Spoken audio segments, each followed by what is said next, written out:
जय भीम, नमो बुद्धाय. मित्रांनो, सर्वांना येणाऱ्या नवीन वर्षाच्या हार्दिक शुभेच्छा. नवीन वर्षाची सुरुवात शूर पराक्रमी महान योद्ध्यांच्या शौर्याने होते, ज्यांनी होणाऱ्या अन्याय व अत्याचाराच्या विरोधात बंड करून भीमा कोरेगावच्या लढाईत भाग घेतला व 500 महार सैनिकांनी 28,000 पेशव्यांचा पराभव केला व ही लढाई जिंकली. त्याचे साक्ष म्हणून आजही कोरेगाव भीमा या ठिकाणी विजयस्तंभ थाटात उभा आहे. या विजयस्तंभाला 1 जानेवारी रोजी डॉक्टर बाबासाहेब आंबेडकर दरवर्षी मानवंदना देण्यासाठी जात होते.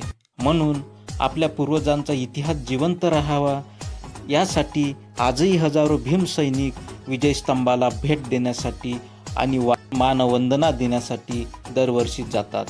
त्याचीच एक प्रतिकृती अमरावती येथे सायन्स कोर मैदानात उभारण्यात येणार आहे.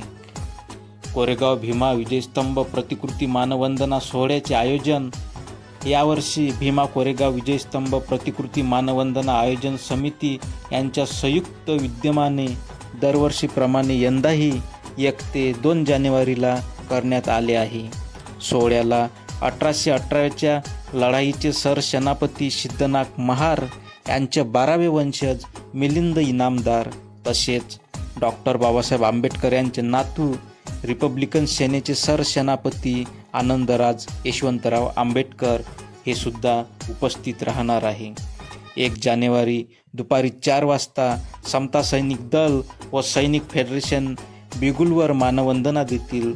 संध्याकाळी 6 वाजता प्रबोधनकार सप्तखंजरी वादक तुषार सूर्यवंशी, इंजिनियर पवन दवंडे, अशोक निकाळजी, कुणाल वैराळे यांचा बुद्ध भीमगीतांचा कार्यक्रम होईल. उद्घाटकीय कार्यक्रमाला अखिल भारतीय भिक्खू संघ शाखा अमरावती भिक्खू संघ उपस्थित राहणार आहे. 2 जानेवारीला दुपारी 4 वाजता 1000 बुद्धविहार समितींच्या तसेच विविध क्षेत्रातील मान्यवरांचा सत्कार करण्यात येणार आहे. सायंकाळी 6 वाजता अजय देहाळे, सुशीला गांगोर्डे, पुरुषोत्तम खांडेकर इत्यादीच्या नॉनस्टॉप भीमगीतांचा कार्यक्रम होईल.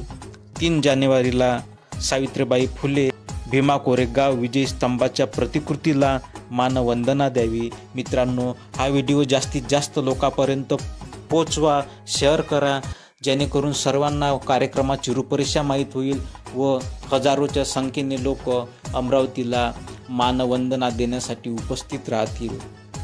धन्यवाद.